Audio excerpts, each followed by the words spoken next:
dahil nga po sa pinatupad na ang taas presyo sa mga produktong petrolyo kaninang alas 6 ng umaga, mangilan-ngilan na lamang po ang nagpapakarga dito sa isang gasoline station dito po sa EDSA, Quezon City. Ayan, makikita nyo, nakapaskil na ho yung bagong presyo na nagsimula kaninang alas 6. Gaya ho nitong diesel na 260 yung nadagdag sa presyo, gasolina 175, ang kerosene naman ay 240 o 2 pesos and 40 centavos per liter ang nadagdag. Yan nga po yung kasunod ng gagawing staggered o dalawang beses na pagtataas sa presyo ng mga produktong petrolyo para sa linggo ito. Alamin natin dito yung panig ng mga kapuso natin kung ano yung masasabi nila dito sa malakihan talagang pagtaas sa presyo ng produktong petrolyo. Sir, anong nakikita nyo magiging epekto ng pagtaas sa presyo ng mga produktong petrolyo? Medyo malaking kabawasan din po talaga, Sa pero kita. sa kita po namin dahil natural sa 4 na piso at 3 piso na pagtaas, mga 2 kilo na rin ang nawawala sa amin. Ano sa tingin nyo pwedeng gawin sa inyong tulong ng gobyerno dahil dito sa pagtaas sa presyo?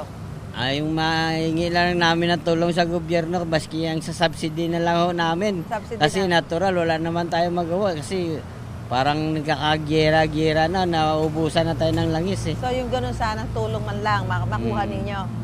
Paano, anong magbabudget muna kayo ngayon? Budget pa, tipid-tipid? Di natural, matagal na akong nagbabudget. Medyo yun lang, kakulangan, bawas ng tiyaga lang ho. Tiyaga lang. Mga kapwa ko driver, tiyaga lang. Kailangan sipag, magang gising. Salamat, sir. Ako, maganda yung attitude ni Manong. Salamat, sir. Na wala tayong magagawa, pero siyempre sana ay magkaroon ng tulong ng gobyerno. Marami ba nagpakarga kahapon? Opo, ma'am, marami pa po. Kasi anong sabi ng mga nagpakarga? Mag-i-increase daw po bukas. Ngayon. Tapos ngayon, para napansin ko, konti na lang. Siguro, naghahanap pa yung mga iba po. Saka nagtaas na di ba? So, konti na lang. Opo. Yan, yung mga ho natin dito. Teka, tingnan natin dito yung isang kababayan natin. Kung ano ho masasabi nila dito sa pagtataas na ito sa presyo ng mga produktong petrolyo, isang pribadong motorista. Sir, ano masasabi niyo sa pagtaas sa presyo ng produktong petrolyo? Dapat lang. Taas? Magtataas? Bakit po? Siyempre may gera eh. So okay lang ho sa inyo yun kahit medyo mataas-taas ho yung... Normal lang yun. Ano ho dapat gawin natin para tayo dyan? Makayanan ho natin? Magtiyaga lang. Tiyaga lang.